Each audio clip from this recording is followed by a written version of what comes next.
first came here 8.5 years ago, and one of my first jobs was to get the Welcome Center built and get it up and going, and I always had this vision for a fountain to be in that spring, and then it just went from there. And so 8.5 years later, we're finally going to see that happen with a sidewalk around it, wrought iron railing, a fountain, benches, so it's just going to be a good place for people just to go, come hang out, take pictures.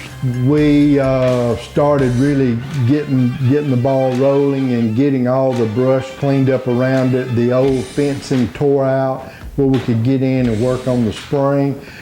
We wanted to raise the level up 2 feet, so we built a new dam or retaining wall as a spillway. Well, once we built the wall, it wouldn't hold the 2 feet of water.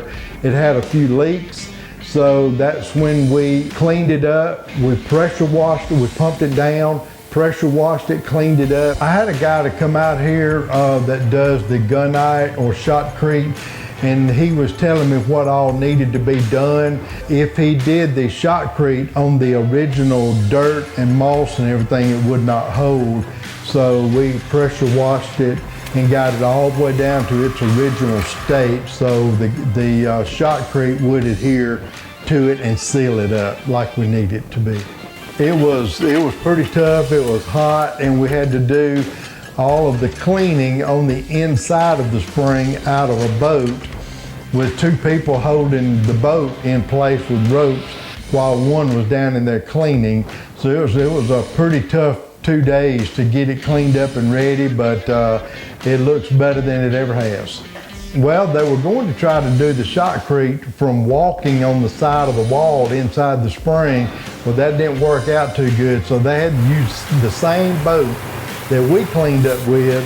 They had to shoot the shotcrete out of that boat, and it was, they worked hard for 10 hours on that job. Tomorrow we will know if our work works. The water should be coming back up by tomorrow night. We might see water going over the spillway.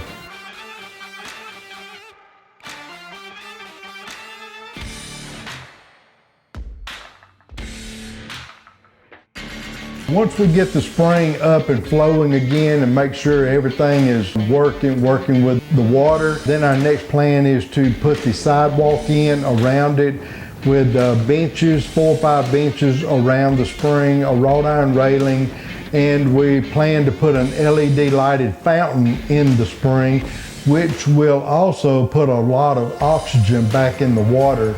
There's minnows, we've seen bass, crappie, big snapping turtles that are in there right now. There's a pretty good bit of wildlife in there, and we hope to better that, adding more fish to it once we get the spring up and flowing again.